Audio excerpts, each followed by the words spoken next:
Hi friends, welcome to ಮೇಕೀಸ್ ವೈ informative channel. ಯಾರಾದರೂ ನನ್ನ ಚಾನಲ್ನ ಸಬ್ಸ್ಕ್ರೈಬ್ ಮಾಡ್ದಲ್ಲಿ ನೋಡ್ತಾ ಇದ್ದರೆ ಪ್ಲೀಸ್ ಒಂದು ಸಬ್ಸ್ಕ್ರೈಬ್ ಮಾಡ್ಕೊಳ್ಳಿ ಆಯಿತಾ. ನಾನಿವತ್ತು ಒಂದು ಸ್ಪೆಷಲ್ ರೆಸಿಪಿನ ಹೇಳ್ಕೊಡ್ತಾ ಇದ್ದೀನಿ. ಅದುವೇ ಮಶ್ರೂಮ್ ಸುಕ್ಕ. ಮಶ್ರೂಮ್ ಅಂದರೆ ಕೆಲವರಿಗೆ ತುಂಬಾ ಇಷ್ಟ. ಅದರ ಸುಕ್ಕ ರೆಸಿಪಿ ಇನ್ನೂ ಚೆಂದ.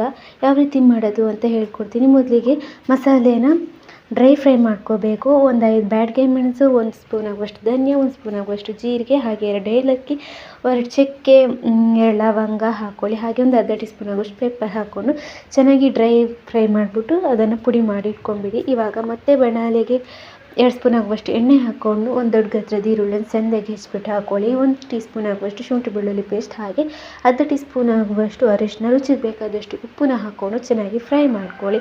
ಚೆನ್ನಾಗಿ ಫ್ರೈ ಆದಮೇಲೆ ಇವಾಗ ನಾವು ಕಟ್ ಮಾಡಿ ಇಟ್ಕೊಂಡಿರುವಂತಹ ಮಶ್ರೂಮ್ನ ಇದಕ್ಕೆ ಹಾಕ್ಕೋಬೇಕು. ನೀರೇನು ಹಾಕೋದು ಬೇಡ.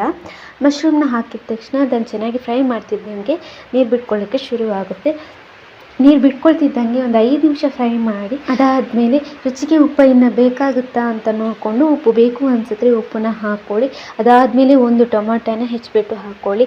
ಅದನ್ನು ಚೆನ್ನಾಗಿ ಒಟ್ಟಿಗೆ ಫ್ರೈ ಮಾಡ್ಕೊಳ್ಳಿ. ನೀರೆಲ್ಲ ಖಾಲಿ ಆಗ್ತಾ ಬರ್ತಿದ್ದಂಗೆ ಇವಾಗ ಆವಾಗಲೇನು ಪುಡಿ ಮಾಡಿಟ್ಕೊಂಡಿದ್ದೀವಿ ನೋಡಿ, ಅದನ್ನು ಮಸಾಲೆ ಪುಡಿನ ಇದಕ್ಕೆ ಹಾಕ್ಕೊಳ್ಳಿ. ಹಾಕ್ಕೊಂಡು ಚೆನ್ನಾಗಿ ಎಲ್ಲನೂ ಮಿಕ್ಸ್ ಮಾಡ್ಕೊಳ್ಳಿ.